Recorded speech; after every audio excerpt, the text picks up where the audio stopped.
See this drawing? I didn't know what I would draw, but then I imposed constraints to help me evade the blank page syndrome.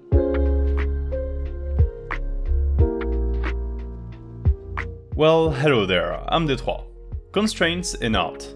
This is what I want to talk about today, especially since the constraints I self-imposed here made this drawing possible. Constraints can help you advance past the blank page syndrome that can affect all artists at any time.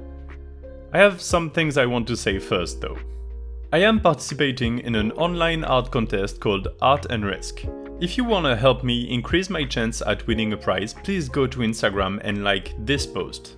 I would be so grateful.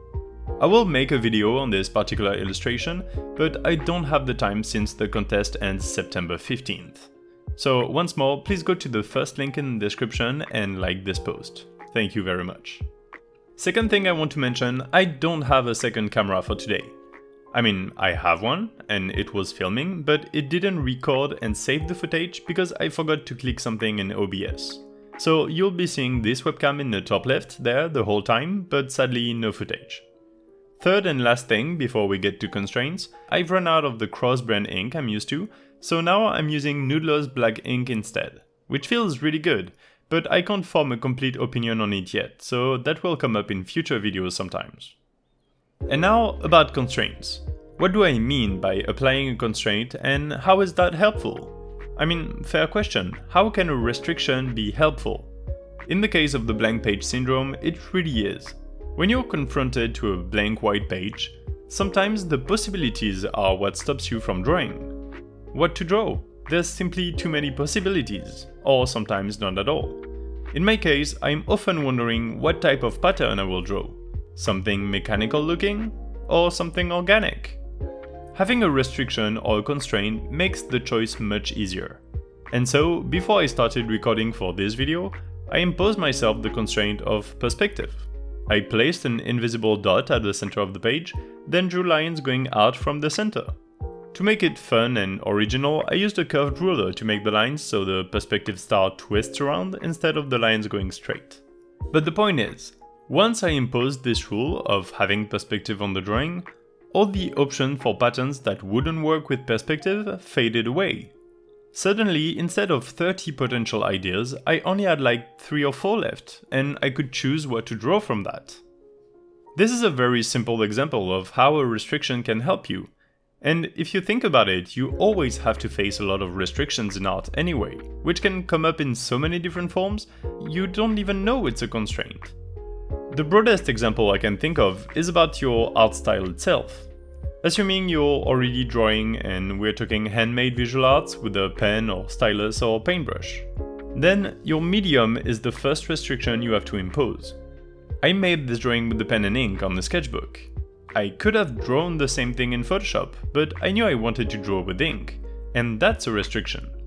I draw in a lot of different styles depending on my mood, but by imposing I use a pen and ink, more than half those art styles went out the window. Everything implying colors or shading disappeared from my mind the moment I imposed the use of a pen and ink.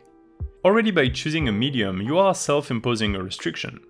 And the list can go on, as what pen you use is also a restriction. I can't draw the same thing with a fountain pen as with a pencil or a rotring or a dip pen. You're probably saying to yourself that this isn't as much of a restriction as imposing perspective is, and you're right. There are different levels of restrictions. Some are unconscious, since it's more rare to have a blank page equivalent to choosing the art style. Like, people usually stick to a single one, so it's easy. But consider this.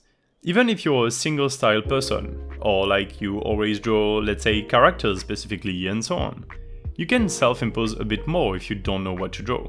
Here's a list of examples you can use. Find a random color palette on the internet and draw from that. Force yourself to include a specific object in your drawing, like a heart, or a flower, or a spoon. Impose a really strong directional light and shadow. Mirror the right and left halves of your drawing. The restrictions can also be about the drawing process itself, such as only use one line so you can't take the pen off the page, or no sketching allowed, or drawing while holding the pen in a weird way. If you want more ideas about constraints you can impose, Just search YouTube for art challenges and take one of them. Challenges are just restrictions that are self-imposed. Same with Inktober and the likes and drawing prompts.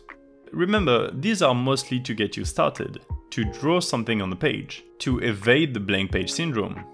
After that, it's up to you to keep going or not with the constraint. I just want to show you that sometimes having less liberty makes the process simpler and actually frees you from the dread of having to choose. Use the constraints as a springboard to get you going. The hardest thing is putting the tip of the pen on the paper. After that, it's easy. With the constraint of a twisted perspective, I managed to draw this cool piece, which I hope you enjoyed seeing being made. If you did, you can like the video, comment, and subscribe to see my future art pieces. Also, remember to click the first link in the description and like this post to help me win an art contest before September 15th. I'm Detroit and I'll see you soon. Bye!